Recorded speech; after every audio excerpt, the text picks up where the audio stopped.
წყვილებში დავდივართ. შეგიძლია რომ გაასრო ტიპს და ისე ჩამოიტოვო რომ აზრი აღარ ექნება ყოველთვის, ანუ ტანდემ დრიფტი აღარ გამოვა ფიზიკურად, ან თუ უკანა მხარეს შენ ხარ ჩეიზერი რა და ვიღაცას მიყვები, ვერსად ვერ გაგექცევა ტიპი. ამისთვის ჩვენ იმდენს ვიბრძვით ჩემპიონატამდე მზადებაში ყველა ჩალიჩობთ იმას, რომ ძალიან მაღალი მოჭიდება გქონდეს. ზუსტად მაგიტომაც ჩვენ ვცდილობთ ხოლმე რომ სხვადასხვა ბრენდის საბურავები გავტესტოთ, ვნახოთ რა შედეგია რა. ერთ-ერთი არის კუმო, მაგალითად, რაც გავტესტეთ. დრაგის მოწყობილობა გვაქვს ჩვენ, რითიც აქსელერაცია შეგიძლია გატესტო. არ ვიტყვი ხა რა საბურავებით დავდივართ ზოგადად იქ ხა არ მინდა რომ რაღაც ანტირეკლამები დავიწყო, მაგრამ კუმოთი 0-დან 100-მდე ავჩქარდით 0.7 წამით ჩქარა.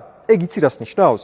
დრაგზე რო წარმოიდგინო რამხელა უპირატესობა გაქვს. დაახლოებით 2 კუზაო, ანუ დაახლოებით 8-10 მეტრით წინ არის მანქანა, ვიდრე სხვა საბურავზე. ეს ყველაფერი ბალანსდებოდა შეჯიბზე რით იცი? ჩავსვავ კიდევაც კადრებს. შენი ჩეიზერი, ანუ მოწინააღმდეგე თუ ჩეიზზე დგას, ანუ უკან ბევრად ადრე იწყებს აქსელერაციას, ბევრად მალე იღებს სიჩქარეს, რომ მერე თანაბრად დადგეთ გვერდ-გვერდ რა და არ გაასრო. თუმცა ჩვენი მანქანა იყო, ჩემი აზრით, არ ვიცი, ან ყველაზე სწრაფი იყო, მაგას ხა პირდაპირ ვერ გასაზღვრავ რა, ეხა ვიდეოებით და რაღაცებით. მაგრამ არც ერთი მანქანა არ ყოლია ჩვენ შეჯიბზე ისეთი, რომელსაც ან ვერ დავეწიეთ აქსელერაციაში, ან ვერ დავეწიეთ დრიფტში. ეხლა ჩავსვავ იმ მომენტებს, სადაც უბრალოდ გასვადგავთ და როგორ ვეწევით სხვა მანქანას.